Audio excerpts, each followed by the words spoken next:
నమస్కారం. టీసీసీ న్యూస్కు స్వాగతం. ఈనాటి వార్తల్లోని ముఖ్యాంశాలు.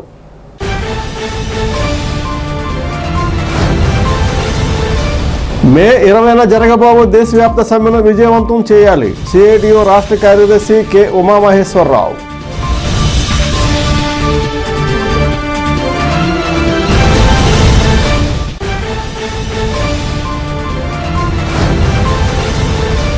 మేడే స్ఫూర్తితో కార్మికులు సమరశీల ఉద్యమాలను కొనసాగించాలి. ఏఐటియుసి రాష్ట్ర ఉపాధ్యక్షులు డి సోమసుందర్.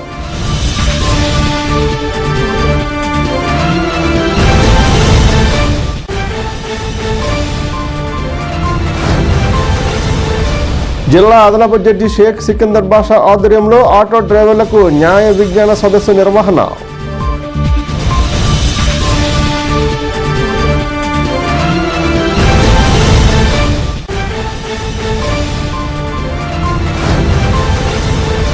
కులగణనపై ప్రధాని మోడీ తీసుకున్న నిర్ణయం చారిత్రాత్మకం.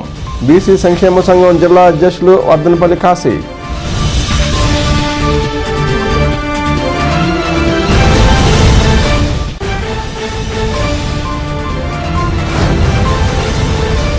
ఘనంగా మేడే వేడుకలు. వాడవాడలా రెపరెపలాడిన ఎర్ర జెండాలు.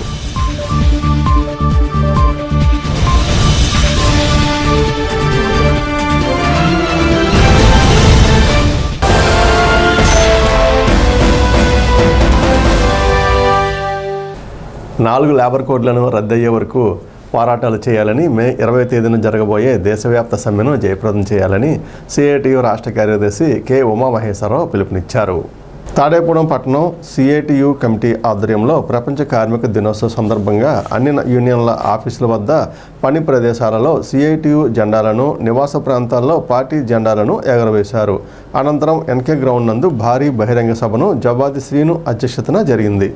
ఈ సభలో స్థానిక యూనియన్ సభ్యులు, మున్సిపల్ కార్మికులు, ASHA, anganwadi, mid day meal సభ్యులు పాల్గొన్నారు. అనంతరం ఎన్కే గ్రౌండ్ నుండి ఆర్టీసీ కాంప్లెక్స్ వరకు భారీ ర్యాలీ ప్రదర్శన నిర్వహించారు. సిఐటియు రాష్ట్ర కార్యదర్శి కె ఉమామహేశ్వరరావు, జిల్లా కార్యదర్శి కర్రీ నాగేశ్వరరావులు మాట్లాడుతూ, మేడే విశిష్టత, కేంద్ర ప్రభుత్వం అనుసరిస్తున్న కార్మిక వ్యతిరేక విధానం, ఈ నెల 20న తలపెట్టిన దేశవ్యాప్త సమ్మెను వివరిస్తూ జయప్రదం చేయాలని పిలుపునిచ్చారు. కార్యక్రమంలో పట్టణ సిఐటియు కార్యదర్శి కరేళ్ల రామకృష్ణ, కాసా శ్రీదేవి, బంకరు యశోద, సత్తి కోదండరామరెడ్డి, చల్లా చంద్రరావు, జవాది శ్రీను, తాటిపర్తి గణేశ్వరరావు, ధనాల వెంకట్రావు, మరుకుర్తి గంటలరావు, అధికారి శ్రీను, గొర్రెల సతీష్ కుమార్, నరమాల కృష్ణ, దేశంశెట్టి సతీష్, పులుమంతుల రమణ, వెచ్చం రామారావు తదితరులు పాల్గొన్నారు.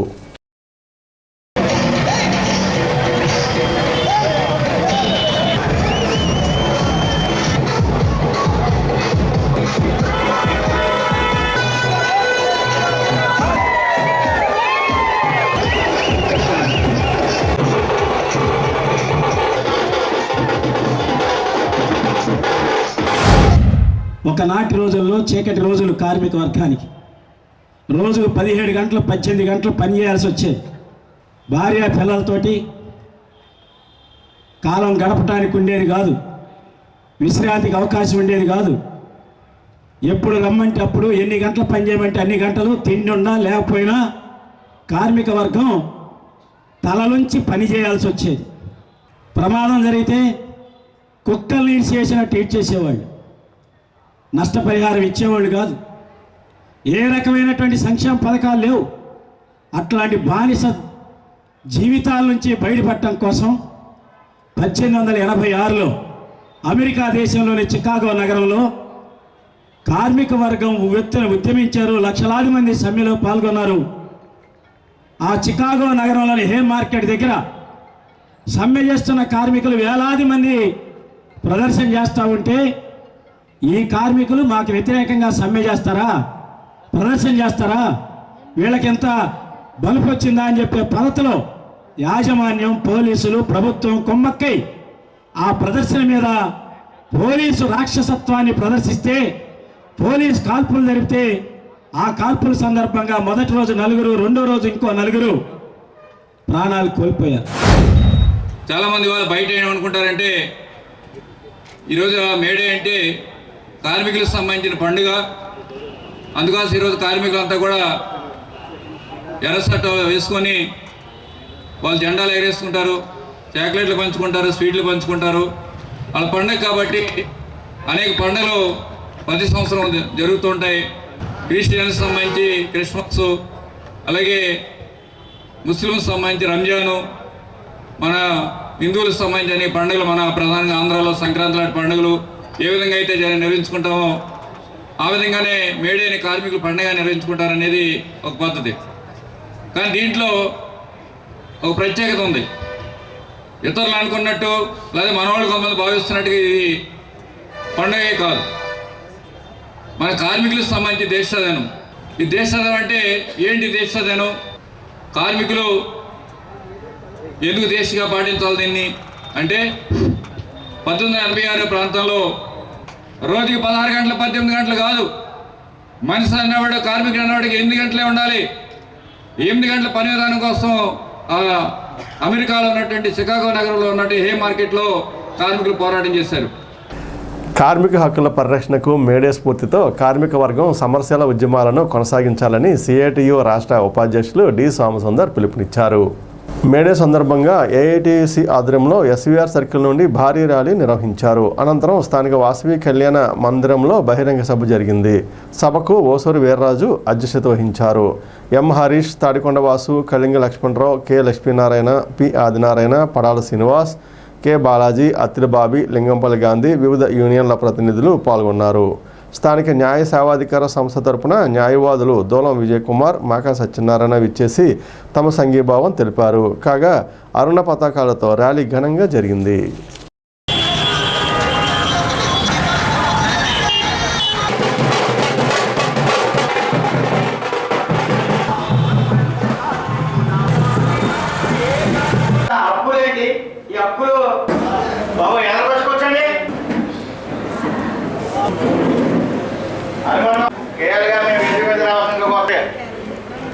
నాగరాజు ఎవరొచ్చారు వాళ్ళు దీన్ని మనం వాడుకో 1886 మే 1వ తారీఖున అమెరికా దేశం చికాగో నగరంలో కార్మికులు మొట్టమొదటిసారి పని గంటల కోసం పోరాడారు. ఎందుకంటే గతంలో పని గంటలు 18 గంటల, 16 గంటల, 20 గంటల అనేది పూర్వం లేదు. కానీ చికాగో నగరంలో కార్మికులు మొట్టమొదటిసారిగా ఆ రోజుల్లో ఆయన అడిగింది 10 గంటలు, 8 గంటలు కూడా కాదు, 10 గంటల పని కూడా చాలన్నారు. ఆ రోజు జరిగినటువంటి పోరాటంలో ఒక ఫ్యాక్టరీలో కార్మికులు సమ్మె చేస్తూ ఉంటే ఆ ఫ్యాక్టరీ యజమాని ప్రైవేట్ వర్కర్లు తీసుకొచ్చి పని చేయించడానికి ట్రై చేశాడు. చేసినప్పుడు మన కార్మికులు ఎవరైతే సమ్మె చేస్తున్నారో సమ్మె చేసే కార్మికులు పోటీగా వచ్చిన కూలీల మధ్య ఘర్షణ జరిగింది. గెట్టుకుంటారు కదా, ఘర్షణ జరిగినప్పుడు పోలీసులు కార్మికుల మీద కాల్పులు జరిపారు. ఎవరి మీద? లోపలికి వెళ్తున్న వాళ్ళ మీద కాదు, బయట సమ్మె చేస్తున్న వాళ్ళ మీద కాల్పులు జరిపారు. సమ్మె చేసే కార్మికులు చనిపోయారు. ఆ రోజున ఈ కార్మిక పోరాటం మొదలైంది కాబట్టి ప్రపంచం అంతా 8 గంటల పనిదినం అనే డిమాండ్ వచ్చింది. అంతర్జాతీయ కార్మిక సంఘం ఈ మే 1వ తారీఖు ఈ పోరాటం జరిగింది కాబట్టి ప్రతి సంవత్సరం కూడా దీన్ని కార్మిక దినోత్సవం కింద జరుపుకోవాలని 1889లో నిర్ణయించారు. 86 నుంచి ఇప్పటి వరకు ప్రతి ఏటా ఈ పండుగ జరుగుతుంది. కార్మికులు కష్టం లేనిది ఈ సమాజం లేదు. పొద్దున్నే ఉన్నవాడు అనేది లేనివాడు లేదు, పామోడడం లేదు, పండించడం లేదు. ఉదయం లెక్కనే మనం ఇంటి శుభ్రం చేసుకుని పొద్దు నుంచి సాయంత్రం దాకా మనం వాడుకున్న వస్తువులు అయితే మనం చేసుకునేది దుమ్ము ధూళి అంతా తీసి ఇంట్లో చూసి గోడవలు పడేస్తే మనకి ఏ చుట్టరకం లేని, మనకి ఏ బంధుత్వం లేని, మనతో ఎటువంటి కాంటాక్ట్ లేని మన ఇంట్లో ఏదైనా మంచి అయినా చెడు జరిగినా పిల్లవాళ్ళు పారిశుద్ధ్య కార్యక్రమం వచ్చి ఆ వీధిని శుభ్రం చేసి తీసుకెళ్ళి ఆ మున్సిపాలిటీ వారికి కేటాయిన స్థలంలో పోసి మనం ఈరోజు ఆరోగ్యంగా ఉన్నామంటే కారణం పారిశుద్ధ్య కార్యక్రమం మొట్టమొదటి. ఆనాడు 1886లో దేనికోసం అయితే ఇప్పుడు మనం కూర్చున్నామో ఆ హక్కుల కోసం 139 సంవత్సరాల కిందటే ఆ త్యాగజనులు ప్రాణాలు వదిలినప్పుడే మనం ఎన్ని సాధించుకోగలిగాం. కానీ నేటికి ఈ ప్రభుత్వాలు ఎప్పుడో సాధించుకున్నటువంటి బ్రిటిష్ కాలంలో ఉన్నటువంటి సాధించుకున్న హక్కుల్ని ఈ రోజున వాటిని తీసేయడానికి ప్రయత్నం చేస్తున్నారు. మన దేశవ్యాప్తంగా మన ఏఐటీసీ అనేక మంది త్యాగజనులు పోరాట ఫలితంగా ఈ సాధించుకున్నాం. దేశం కోసం, ప్రజల కోసం, ప్రజల హక్కుల కోసం, ప్రభుత్వ రంగ సంస్థల కోసం ఆనాటి త్యాగాలు కార్మిక వర్గం పోరాటం చేసి సాధించుకున్న ఈ మన హక్కులను ఈ రోజు కేంద్రంలో ఉన్నటువంటి బీజేపీ ప్రభుత్వం, ఈ ఎన్డీఏ ప్రభుత్వం తీసేసిన సోదరులా. అంటే ఈ ప్రభుత్వం మన కార్మిక వర్గం కోసం పనిచేస్తుందా, అదేవిధంగా పెట్టుబడిదారుల భూస్వాముల కోసం పనిచేస్తుందా మనం ఆలోచించాలి.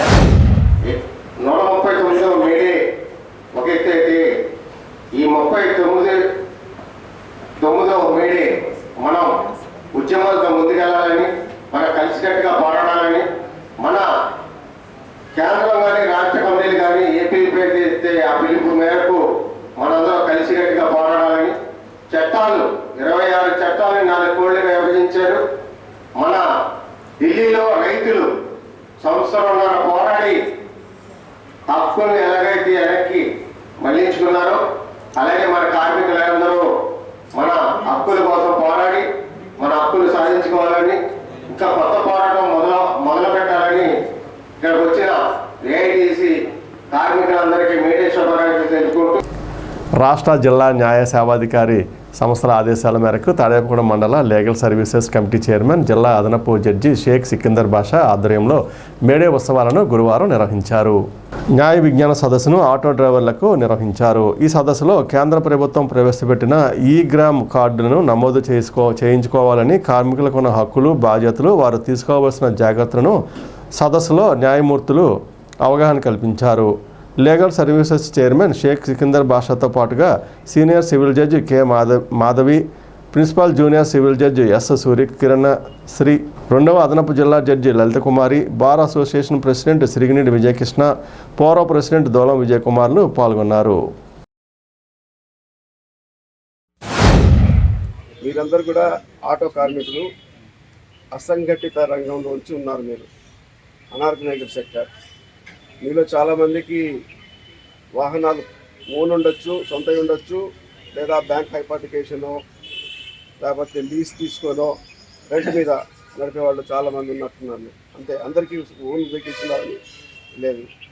ఏ వాహనం అయినా సరే జాగ్రత్తగా, యాక్సిడెంట్స్ గురించే కదా మెయిన్ సమస్య అంతా కూడా. వాహనాలు ఎక్కువైపోయినాయి, రోడ్లు తక్కువ ఉన్నాయి, మనకి సన్నటి రోడ్లు, నేరో రోడ్స్ ఉంటాయి, వింటర్ రోడ్స్ మెయింటెనెన్స్ సరిగ్గా ఉండదు. మీతో పాటు మీ ఆటోలో ప్రయాణిస్తున్న ప్రయాణికుల సేఫ్టీ గురించి కూడా మీరు ఆలోచించాల్సిన అవసరం చాలా ఉంది. అందుకని చెప్పేసి ఫస్ట్గా మీరు చూసుకోవాల్సింది ఏంటంటే, ప్రతి వాహనము ఇన్సూరెన్స్ అయిందా లేదా చూసుకోవాలండి. ప్రతి ఆటో కానీ ఏ వాహనమైనా సరే వాహనానికి ఇన్సూరెన్స్ లేకుండా రోడ్డు మీద తిప్పడానికి లేదు. ఇన్సూరెన్స్ మీకు సేఫ్టీ, అది యాక్చువల్గా. ఏదన్నా యాక్సిడెంట్ జరిగిందనుకోండి, ఇన్సూరెన్స్ కంపెనీ వాళ్ళు ఆ నష్టాన్ని భర్తీ చేసే అవకాశం ఉంటుంది. అదే కనుక ఇన్సూరెన్స్ లేదనుకోండి, ఆ నష్టాన్ని మీరే స్వయంగా భరించాల్సి వస్తుంది. తర్వాత మేము కట్టుకోలేము, చేయలేమంటే కుదరదు. మోటార్ వాహన చట్టం ఈ విషయంలో యాక్సిడెంట్ జరిగిన తర్వాత విక్టిమ్స్కి ప్రొటెక్షన్గా ఉంటుంది ఎక్కువగా. కాబట్టి ప్రతి వాహనాన్ని ఇన్సూరెన్స్ ఉందో లేదో, అది ఫోర్స్లో ఉందో లేదో చెక్ చేసుకోవాలి. రెన్యువల్ చేయించాల్సి ఉంటే ముందుగా చేయించుకోండి. అర్థమైందండి? అది చేయించుకుంటే ఆ వాహనం నడిపే డ్రైవర్కి కానీ, అలాగే అందులో ప్రయాణిస్తున్న ప్రయాణికులకు కానీ మీ అందరికీ అమౌంట్స్ వచ్చే అవకాశం ఉంటుంది. కాబట్టి ఇన్సూరెన్స్, ప్రతి వాహనానికి ఇన్సూరెన్స్ చేయించుకోండి. కాంప్లెక్స్లో జిల్లా జడ్జి గారి చేతుల మీద ఐ క్యాంప్ పెట్టడం జరుగుతుంది. మీరు అందరూ కూడా హాజరయ్యి మీ కళ్ళు చెకప్ చేయించుకుని free I camp, Agarwal I camp ద్వారా చేస్తున్నాం. అలాగే బీపీ షుగర్ కూడా చెక్ చేసే ఏర్పాటు కూడా చేస్తున్నాం. మీరు అందరూ ఆ అవకాశాన్ని సద్వినియోగం చేసుకోండి. తప్పకుండా రండి, మర్చిపోకండి. 3వ తారీఖు బీసీ ప్రజల కోరికను మన్నించి దేశవ్యాప్తంగా జనాభా గణనతో పాటుగా కులగణనను మోడీ ప్రభుత్వం తీసుకున్న నిర్ణయం చారిత్రాత్మకమని జిల్లా బీసీ సంక్షేమ సంఘం అధ్యక్షులు వర్ధనపల్లి కాశీ కొనియాడారు. ఆయన ఆధ్వర్యంలో ప్రధాని మోడీ చిత్రపటానికి రాష్ట్ర బీసీ సంక్షేమ సంఘం అధ్యక్షులు కేసన శంకర్రావుల చిత్రపటాలకు గురువారం పాలాభిషేకం చేశారు. కార్యక్రమంలో బీసీ యువజన సంఘం అధ్యక్షులు అత్తిరిబాబి, నియోజకవర్గ ప్రధాన కార్యదర్శి తమరాడు చిన్న, చల్లా సుధీర్, వాకా నాని, లాయర్ మూర్తి, పసుపులేటి శ్రీనివాస్, పాలిశెట్టి సుబ్బారావు తదితర బీసీ నాయకులు పాల్గొన్నారు. స్వతంత్రం వచ్చిన తర్వాత బీసీల గురించి ఎన్నో ఉద్యమ పోరాటాలు చేయడం జరిగింది. దాంట్లో భాగంగా బీసీ సంక్షేమ సంఘం రాష్ట్ర అధ్యక్షులు కేసన్ శంకర్రావు గారు సారథ్యంలో, యువజన అధ్యక్షులు కుమ్మరకాంతి కుమార్ గారు ఆధ్వర్యంలో మరి ఎన్నో సార్లు మరి పశ్చిమ గోదావరి జిల్లా నుంచి అన్ని నియోజకవర్గ అధ్యక్షులు కార్యదర్శులతోటి మరి మేము ఎన్నో కలెక్టరేట్ల దగ్గర ధర్నాలు చేయడం, ఏదైతే కులగణన గురించి ఏదైతే ప్రధానమంత్రి నరేంద్ర మోడీ గారు ఒక ఆలోచన విధాలు ఒక ఆయన సంచలనమైన తీర్పులు ఇవ్వడం జరుగుతుంది. మనందరం కూడా చూసాం. మన ప్రపంచంలోనే మరి ఏదైతే నరేంద్ర మోడీ గారిని ఇవాళ మెచ్చుకోవాల్సిన ఆవశ్యకత మనందరికీ ఉంది. దాంట్లో భాగంగా ఈరోజు మరి ఏదైతే నరేంద్ర మోడీ గారు కేంద్ర క్యాబినెట్లో మరి నిన్న కేంద్ర మంత్రులు ప్రధానమంత్రి నరేంద్ర మోడీ గారు కూడా బీసీ కులగణన గురించి మరి ఆమోదించడం జరిగింది. దాని పట్ల రాష్ట్ర వ్యాప్తంగా కూడా ఆయనకి ఎక్కడికక్కడ పాలాభిషేకాలు చేయడం జరుగుతుంది. 78 సంవత్సరాల తర్వాత ఈ దేశంలో 60% పైగా ఉన్నటువంటి బీసీల కళలు ఈ రోజున సాకారం అయ్యే రోజు. నిన్న కేంద్ర కేబినెట్ లో జనాభా లెక్కలతో పాటు కులగణన చేపడతామని చెప్పేసి నిన్న కేబినెట్ ఇచ్చిన తీర్పుని బీసీ సంక్షేమ సంఘం జిల్లా అధ్యక్షులు వత్తలపల్లి కాశీ గారు ఒక ఆధ్వర్యంలో మేము హర్షిస్తున్నాం. ఏదైతే కనుక మరి నరేంద్ర మోదీ గారికి చిత్రపటానికి మరి అలాగే కేశవ శంకర్ గారి చిత్రపటానికి కూడా మేము పాలాభిషేకం చేయడం జరిగింది. ఈ యొక్క బీసీలు కలకాలంగా పోరాటాలుగానే మిగులుతున్నాయి. ఈనాటికైనా కేబినెట్ లో ఈ యొక్క విషయం గురించి చర్చించుకొని బీసీలకి న్యాయం చేస్తారని మేము కోరుకుంటున్నాం. అలాగే గతంలో కూడా ఇటువంటి వాగ్దానాలు ఎన్నో ఇచ్చారు. అలా కాకుండా ఈసారి ఖచ్చితంగా మా కులగణన బయటపెట్టి మా జనాభా లెక్క ఎంత ఏంటి దీని ప్రకారంగా మాకు రావాల్సిన అటువంటి పదవుల్లో కానీ రాజకీయాల్లో కానివ్వండి అలాగే ఉద్యోగాల్లో కానివ్వండి ప్రతి విషయంలో కూడా మా వాటా మాకు ఇచ్చి బీసీకి న్యాయం చేయాలని కోరుకుంటూ మేడే సందర్భంగా పెంటపాడు ప్రజా సంఘాల కార్యాలయం వద్ద సిపిఎం సిఐటియు ఆధ్వర్యంలో ఘనంగా వేడుకలు జరిగాయి. గాంధీబొమ్మ సెంటర్లో సిపిఎం పార్టీ జెండాను చీర్ల పుల్లారెడ్డి ఎగురవేశారు. ఎస్బీఐ బ్యాంకు వద్ద దోలం ప్రసాద్, సిరపురపు రంగారావు, అలంపురం గ్రామంలో లంకా అప్పారావు, ఏనాడిపల్లిలో మరపట్ల దానయ్య, పరిమేలలో పెద్దిరాజు, దర్శపల్లిలో జె శ్రీనివాస్, ముదనూరు గ్రామంలో వడ్డి సత్యనారాయణ, రాచర్లలో వనసయ్య తదితరులు జెండాలు ఎగురవేశారు. నివాస ప్రాంతాల్లోనూ పని ప్రదేశాలలోనూ జెండాలు ఎగురవేశారు. అనంతరం పెంటపాడు ప్రజా సంఘం కార్యాలయం నుండి వందలాది మందితో డప్పు వాయిద్యాలతో ఎర్ర జెండాలను రెపరెపలాడిస్తూ పెంటపాడు గ్రామంలో ఊరేగుతూ సందడి చేశారు. అనంతరం ఎస్టీవీఎన్ హైస్కూల్ వద్ద జరిగిన బహిరంగ సభకు సిపిఎం మండల అధ్యక్షులు దోలం ప్రసాద్ అధ్యక్షత వహించారు.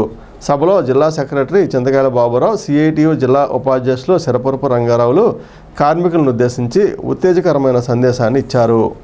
కార్యక్రమంలో చీర్ల పుల్లారెడ్డి, బంకుల నాగేశ్వరరావు, శ్యామలాకుమారి, అనురాధ, జయంతి, అచ్చమ్మ, సన్యాసిరావు, యూటీఎఫ్ నాయకులు పాలూరి రామకృష్ణ, బర్ల బాలాజీ, దత్తిరాము, జి రవి, పినగంటి దుర్గ, గండి కోటి, సలుమూరి సత్యనారాయణ, బుల్లిరాజు తదితరులు పాల్గొన్నారు. 1886 అంటే 139 సంవత్సరాల క్రితం అమెరికా చికాగో పట్టణంలో ఆనాడు రోజుకి 16 గంటలు 18 గంటలు పనిచేసే పరిస్థితి నుంచి 8 గంటల పని కోసం పెద్ద ఎత్తున ఆందోళన జరిగింది. లక్షలాది మంది కార్మికులు పాల్గొన్నారు సమ్మెలో. ఆ సమ్మెను విచ్ఛిన్నం చేయడం కోసం ఆనాడు అమెరికా దుర్మార్గమైనటువంటి ప్రభుత్వం కాల్పులు జరిపి అనేక మందిని పట్టులు పెట్టుకుంది. దళితుల నాయకుల్ని ఉరి శిక్షలేసి ఆ రకంగా ఉద్యమాన్ని నడిచేయాలనుకుంది. మరి ఈ రోజున దేశంలో ఉన్నటువంటి ప్రపంచవ్యాప్తంగా ఉన్నటువంటి శ్రమజీవులు 8 గంటల పనిని అనుభవిస్తున్నారంటే ఆనాడు పోరాటాలు, ఆనాడు అమరవీరుల యొక్క త్యాగం ఫలితంగానే ఈ రోజున 8 గంటల పనిని ప్రతి కార్మికుడు తన హక్కుగా అనుభవిస్తున్నాడు.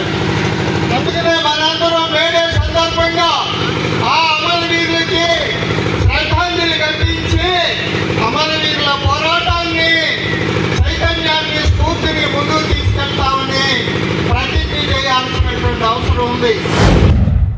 ఈ రోజున ఉన్న పాలక వర్గాలు, కేంద్రంలో ఉన్న మోడీ ప్రభుత్వం ఈ రోజున ఈ కార్మిక చట్టాలను 29 కార్మిక చట్టాలని మార్చి పెట్టుబడిదారులకు అనుకూలంగా లేబర్ కోడ్లు తీసుకురావడం అనేది జరిగింది. మేము అడుగుతున్నాం, లేబర్ కోడ్లు ఖచ్చితంగా కేంద్ర ప్రభుత్వం రద్దు చేయాలి. వివిధ రాష్ట్రాల్లో బలపడుతున్న రాష్ట్ర ప్రభుత్వాలు దీన్ని వెనక్కి తీసుకోవాలి. కేంద్రం మీద ఒత్తిడి తీసుకురావాలి. లేబర్ కోడ్ని ఖచ్చితంగా రద్దు చేయాలి. రద్దు చేయకపోతే ఈ నెల 20వ తారీఖున దేశవ్యాప్తంగా సార్వత్రిక సమ్మె జరుగుతున్నది. స్థానిక రూరల్ పోలీస్ స్టేషన్ సమీపంలోని షిరిడి సాయిబాబా వారి విగ్రహ ప్రతిష్ఠ మహోత్సవం అత్యంత వైభవంగా జరిగింది. ఈ సందర్భంగా ప్రత్యేక పూజలు నిర్వహించారు. బోగమిల్లి రామచంద్ర ట్రస్ట్ ప్రతినిధి మానేపల్లి శ్రీనివాస్ ఆధ్వర్యంలో ఈ ప్రతిష్ఠ ఘనంగా జరిగింది. భక్తులు విచ్చేసి ప్రతిష్ఠ కార్యక్రమంలో పాల్గొని సాయిబాబాను దర్శించుకున్నారు. అనంతరం భక్తులకు తీర్థప్రసాదాలు పంపిణీ చేశారు. చెప్పే మాటలు చెప్పండి, బ్రహ్మ మాటలు చెప్పండి. గతం పాపం సమయం ఉన్నది, చాలా సుదీర్ఘమైన సమయం.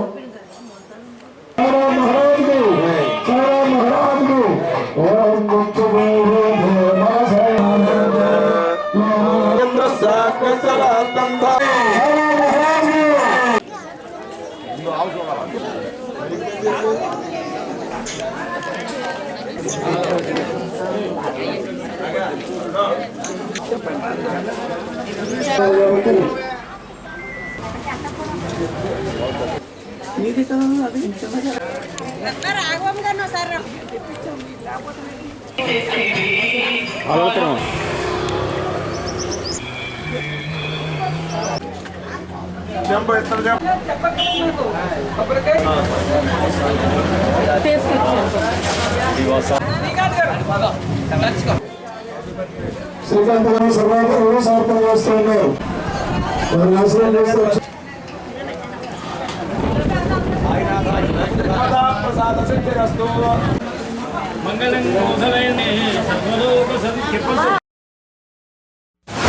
శ్రీ షిరిడి సాయిబాబా వారి యొక్క శిలా విగ్రహ ప్రతిష్ట, శిఖర ప్రతిష్ట కూడా అత్యంత వైభవంగా జరిగినది.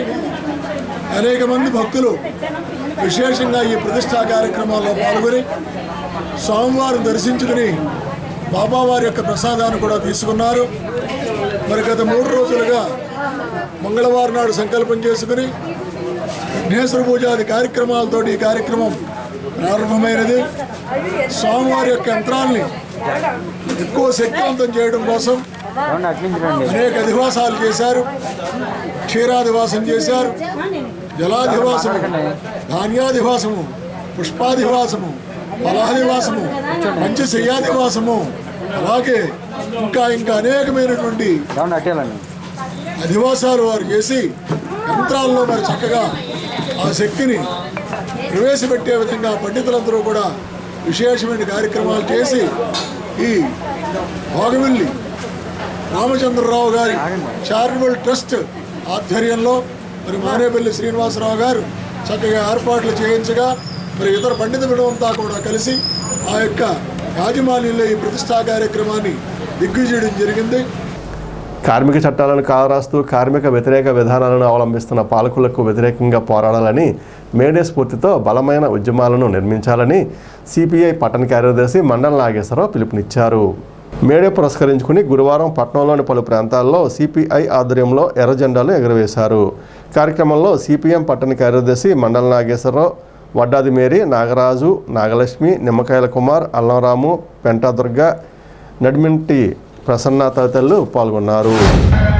ఆనాడు సంపాదించిన చట్టాలనే ఈరోజు నరేంద్ర మోడీ గారు 44 చట్టాలనే 4 కోట్లుగా విభజించి మళ్ళీ కార్పొరేట్ శక్తులకి ఈ దేశ సంపదనంతా కట్టబెట్టాలని చెప్పేసి రకరకాల ప్రయత్నాలు చేసి కార్మికులు అమలు చెప్తున్నారు. దీనికి సంబంధించి రేపు మే నెలలో 20వ తారీఖున దేశవ్యాప్తంగా ప్రపంచవ్యాప్తంగా మరి సమ్మె చేస్తున్నారు. ఆ సమ్మెను కూడా మరి కార్మికులను జయప్రదం చేయాలని చెప్పేసి కోరుతా ఉన్నారు. ఏఎఫ్టియు ఆధ్వర్యంలో 139వ మేడే ఉత్సవాలు ఘనంగా నిర్వహించారు. మేడే స్ఫూర్తితో కార్మిక వర్గం కార్మిక హక్కులపై సమరస్యత పోరాటాలు చేయాలని ఐఎఫ్టియు జిల్లా సహాయ కార్యదర్శి మామిడి దానవరప్రసాద్ కార్మికులకు పిలుపునిచ్చారు. ఐఎఫ్టియు ఆధ్వర్యంలో పెత్తాడపల్లిలోని పిఎం డాల్ మిల్ వద్ద మానస ట్రేడర్స్ వద్ద జట్టు మేస్త్రి డి వెంకట్రావు మేడే జెండా ఎగురవేశారు. కుంచినపల్లిలో శ్రీనివాస రైస్ మిల్ వద్ద జట్టు మేస్త్రి జి కోటేశ్వరరావు మేడే జెండా ఎగురవేశారు. జగన్నాథపురంలో మంచాల సత్తిపండు, మోదుగుండలో కె శ్రీనివాస్, తాడేపూడెం ఐఎఫ్టియు కార్యాలయం వద్ద మామిడి దానవరప్రసాదులు ఐఎఫ్టియు జెండాలు ఎగురవేశారు. కార్యక్రమంలో వెంకటేశ్వరరావు, దుర్గాప్రసాద్, రాంబాబు, చంద్రశేఖర్, రామకృష్ణ, ఆదినారాయణ, పాండురంగారావు, ప్రసాద్ కుమార్, శివ, అసిన్ భాషాలు పాల్గొన్నారు. స్థానిక పాతూరులోని లక్ష్మీనరసింహస్వామి వారి ఆలయ పునఃప్రతిష్ఠ మహోత్సవాలు గురువారం ఉదయం ప్రారంభమయ్యాయి. నిర్వాహకులు దోసనపూడి రమేష్ కుమార్, ఈఓ పి హరేరాం ప్రసాద్ ఆధ్వర్యంలో ఈ ప్రత్యేక పూజలు నిర్వహించారు. ఈ నెల 3వ తేదీన పునఃప్రతిష్ఠ నిర్వహిస్తారు. ఉదయం పుణ్యాహవచనం, వాస్తుపూజ, ధ్వజారోహణం తదితర పూజలు చేశారు. పూజల్లో కర్రి సీతారామయ్య, నీలం సురేష్, గుండుమొగల సురేష్, అడపాగిరి, పొప్పల కుమారస్వామి, మండవల్లి నాగేంద్ర, రావూరి శంకరం, నల్లగంచి రాంబాబు తదితరులు పాల్గొన్నారు. పూజా కార్యక్రమం పాల్గొనటువంటి దీక్షావస్త్రాన్ని ఇచ్చారు. ఆ నల్లకోటు వేసుకుని కోర్టులోకి రాలేదు. ఒక కోటు పీరియల్ కోట్ ఉండాలి, ఒక వర్ణమైనటువంటి వస్త్రధారణ ఉండాలి. ఒక రకమైనటువంటి వర్ణ వస్త్రాన్ని మీరు ధారణ చేయడం గురించి, మనం దీక్షలో పాల్గొనడం గురించి, ఒక వర్ణమైనటువంటి వారందరూ కూడా ధారణ చేయడం గురించి పాల్గొన్నప్పుడు మాత్రం ఖచ్చితంగా ధరించే వారమే. మీకు అందరూ కూడా ఆవు లక్ష్మీ నరసింహస్వామి ఆలయం నందు ఈరోజు ఆలయ విగ్రహ పునఃప్రతిష్ఠ కార్యక్రమం అంగరంగ వైభవంగా ఈరోజు ప్రారంభించడం జరిగింది. 20 మంది దంపతులు ఈరోజు పూజా కార్యక్రమంలో పాల్గొనడం జరిగింది. ఈ రోజు నుంచి 3 రోజుల పాటు జరిగే ఈ ప్రత్యేక పూజలు అలాగే హోమాల్లో భక్తులందరూ పాల్గొని స్వామివారి కృపకు పాత్రలు కావాలని కోరుకుంటాం. ఈ ఆలయం అతి పురాతనమైన ఆలయం. ఈ ఆలయానికి ఎంతో ప్రసిద్ధి ఉంది. ఈ తాడేపల్లి పట్టణంలో కాకుండా పరిశ్రమ గ్రామ ప్రజలందరూ కూడా ఈ ఆలయానికి విచ్చేసి స్వామివారిని దర్శించుకోవడం జరుగుతుంది. అలాగే ఈ హోమంలో కూర్చున్నటువంటి అలాగే ఈ పూజలో కూర్చున్నటువంటి దంపతులు ఎప్పుడూ కూడా ఈ ఆలయానికి స్ఫూర్తిగా ఉంటూ ఈ ఆలయ అభివృద్ధికి ఎంతో సహకరిస్తున్నారు. వారందరికీ కూడా ఆలయ నిర్వాహకులు దోసంపూడి రమేష్ గారి తరపున ధన్యవాదాలు తెలియజేస్తున్నాం. లక్ష్మీ నరసింహస్వామి వారి గుడి ప్రతిష్ట కార్యక్రమం మొదటి రోజు భాగంగా ప్రారంభం ఇప్పుడే జరిగింది. 50 మంది భక్తులు కూడా వచ్చి ఇక్కడ ఈ కార్యక్రమాన్ని తిలకిస్తున్నారు. ఎందుకంటే 20 మంది జంటలో దంపతులు వచ్చి ఈ కార్యక్రమంలో కూర్చున్నారు. 3 రోజుల కార్యక్రమం ఇది. ఈ 3 రోజుల కార్యక్రమంలో ఈ లక్ష్మీ నరసింహస్వామి గుడి పురాతన 300 సంవత్సరాల క్రితం నుంచి కూడా పురాతన గుడిగా ఇది అందరూ చెప్పుకోవడం. అంటే నా బాల్యం నుంచి కూడా ఈ గుడికి రోజు వచ్చి వెళ్తాం నాకు ఒక ఆనవాయితీగా ఉండేది. ఎందుకంటే 30 మంది ప్రతి ధనుర్మాసంలో 30 మంది వచ్చి రోజు ఒక రోజు కార్యక్రమం దేవుడి కార్యక్రమం చేసుకోవడం జరుగుతుంది. రంగరంగ వైభవంగా ఈ 3 రోజులు కూడా 50 మంది భక్తులు కూడా వచ్చి ఈ యొక్క కార్యక్రమాన్ని జయప్రదం చేసి ఆఖరి రోజున కూడా 10,000 మందితోటి అన్నదాన కార్యక్రమం ఉంది కాబట్టి ఇవన్నీ కూడా జయప్రదం చేయవలసిందిగా కోరుతున్నాను. లోక కళ్యాణ ప్రదాతుడైనటువంటి శ్రీమన్నారాయణమూర్తి అంశచేత ఆవిర్భవించినటువంటి భక్తులందరినీ కూడా అనుగ్రహించేటువంటి తాడేపల్లిగూడెం పాత ఊర్లో వేయించేస్తున్న లక్ష్మీ నరసింహస్వామి వారి ఆలయ పునఃప్రతిష్ఠ దేవయజ్ఞ మహోత్సవ కార్యక్రమాలు అత్యంత వైభవపేతంగా భక్తజనుల యొక్క భక్త బృందముల చేత సంకల్ప బలం చేత వారి ఆనందోత్సవాల మధ్య ఈ రోజు పూజా కార్యక్రమాలు సంకల్పించబడ్డ ప్రతిష్టా కార్యక్రమాలు ఈ రోజున ఉదయం అకల్మష హోమ కార్యక్రమం, దీక్షాధారణ మొదలైన కార్యక్రమాలన్నీ కూడా నిర్వర్తించబడుతున్నాయి. సాయంకాలం అంకురార్పణ, యాగశాల ప్రవేశము, వాస్తు పూజ, వాస్తు హోమ కార్యక్రమాలు మొదలైన కార్యక్రమాలు పూజా కార్యక్రమాలన్నీ కూడా జరగబడతాయి. రేపటి రోజున స్వామివారికి విశేషమైనటువంటి అభిషేక కార్యక్రమములు, అధివాస హోమ, ప్రధాన హోమ కార్యక్రమాలన్నీ కూడా నిర్వర్తించబడతాయి. ఇప్పుడు కాసేపు ప్రకటనలు. Lalitha hospital, orthopaedics and gynaecology hospital. Doctor Kancharla Surekha, MBBS, MS, OBG, DMAS, fellow, ART fertility, స్త్రీలకు సంబంధించిన అన్ని రకముల వైద్య సేవలు, నార్మల్ డెలివరీకి ప్రాధాన్యతనిస్తూ సుఖప్రసవానికి సలహాలు సూచనలు, పిల్లలు లేని దంపతులకు ఇన్ఫెర్టిలిటీ క్లినిక్, అల్ట్రాసౌండ్ స్కానింగ్ మరియు కలర్ డాప్లర్ సిస్టమ్, సిజేరియన్ మరియు గర్భసంచి ఆపరేషన్లు, లాప్రోస్కోపీ ద్వారా గర్భసంచిలోని అండాశయంలోని గడ్డలను తొలగించుట, గర్భసంచి తొలగించటం, మహిళలకు కుటుంబ నియంత్రణ ఆపరేషన్, హిస్టరోస్కోపిక్ పోలిప్ రిమూవల్, గర్భసంచి క్యాన్సర్ నిర్ధారణకై పరీక్ష మరియు చికిత్స, గర్భసంచి ముఖద్వారంపై పుండ్లకు క్రయోథెరపీ సౌకర్యం. Doctor Kancharla Sai Prithvi, MBBS MS ortho, trauma, fracture కు శస్త్రచికిత్స చేయబడును. జాయింట్ రీప్లేస్మెంట్, కీళ్ల మార్పిడి, స్పోర్ట్స్ ఇంజురీస్ కి చికిత్స, లిగమెంట్ అండ్ టెండాన్ ఇంజురీస్ కి ఆర్థోస్కోపీ ద్వారా చికిత్స, దీర్ఘకాలిక సమస్యలకు PRP treatment, emergency and accident care, ICU సౌకర్యవంతమైన రూమ్స్, విశాలమైన వెయిటింగ్ హాల్, 24 గంటల pharmacy, lab, X-ray, physiotherapy. Phone booking సౌకర్యం కలదు. మా అడ్రస్ లలిత హాస్పిటల్, నందిబొమ్మ ఎదురుగా, baby centre road, Tadepalligudem. Phone number 08818222536, cell 9121754595. Vijayasai dry fruits, wholesale dry fruits masala వ్యాపారం. తాడేపల్లిగూడెం శేషమహల్ రోడ్ లో రామారావు గారి హాస్పిటల్ ఎదురుగా నూతనంగా ప్రారంభించబడిన విజయసాయి డ్రై ఫ్రూట్స్ నందు అన్ని రకాల డ్రై ఫ్రూట్స్, మసాలా దినుసులు, ఇంపోర్టెడ్ చాక్లెట్స్ లభించును. Cranberries, cherries, fruits, blueberry, strawberry, కుంకుమ పువ్వు, తేనె, ప్లమ్స్, గ్రీన్ టీ, కిస్మిస్, ఎండు ఖర్జూరం, ఆల్ బక్రా, అవిసె గింజలు, దాల్చిన చెక్క, ముకాడియం, బ్రెజిల్ నట్స్, హ్యాజిల్ నట్స్, నువ్వు పప్పు, గుమ్మడి, సన్ఫ్లవర్, పుచ్చగింజలు, అక్రోడ్, ఆప్రికాట్, అంజీర్, బాదం, జీడిపప్పు, ఖర్జూరం, ఎండు ద్రాక్ష, పిస్తా, సారపప్పు, chia seeds, gooseberry, oats, dried pineapple, dried kiwi, pecan nuts, pine nuts, red wine, peach dried fruits లభించును. తప్పక విచ్చేయండి Vijayasai dry fruits. Proprietor Yannala Anjibabu, Seshamahal road, Ramarao గారి హాస్పిటల్ దగ్గర, తాడేపల్లిగూడెం. సెల్ 9948743379.